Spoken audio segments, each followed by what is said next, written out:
We view Salt Lake City as one of the national leaders in addressing these types of issues.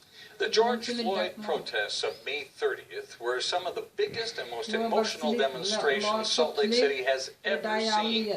While most demonstrators were peaceful, some defaced property, set fire to a police car, and hurled objects at officers. Kelly? Yeah, now for the first time, we are learning what a review board says police could have done differently that day, all to keep the crowds calmer. As Fox 13's investigative reporter Nate Carlisle reports, the board also found one officer used excessive force.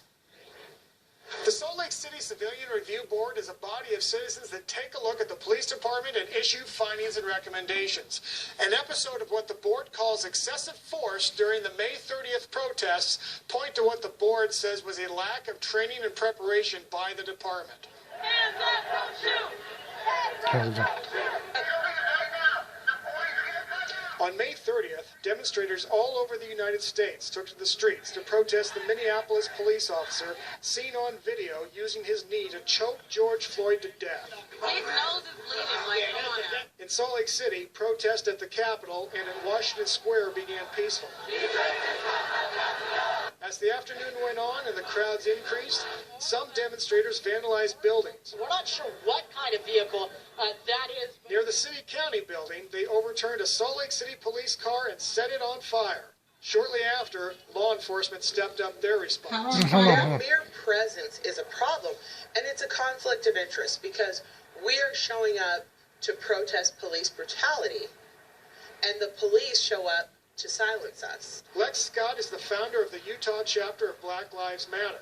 While the protests on May 30th in Salt Lake City were not organized or led by her chapter, Scott feels her group has an interest in police learning from that day.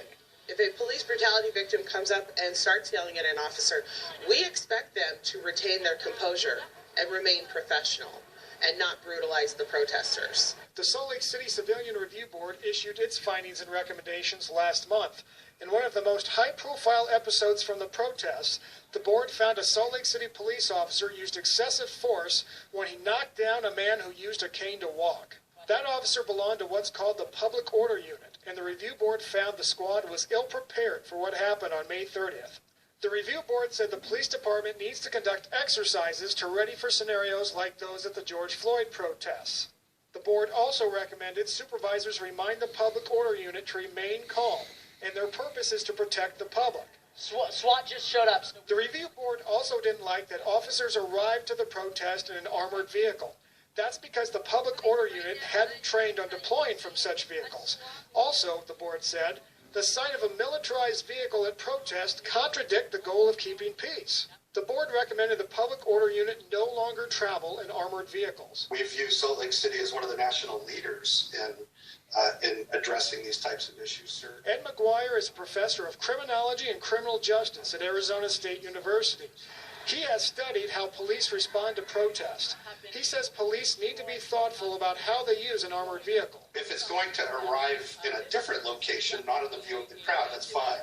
But it's when it arrives in full view of the crowd that it could be problematic and be perceived as an escalation on the part of the police. And that would be justified if the police have intelligence that they are under threat during their arrival. It sends the message that they're there to incite violence. We asked the police department spokespeople, the mayor's office, the Salt Lake City Council, and the Civilian Review Board administrator to discuss the findings. All declined Fox 13's request.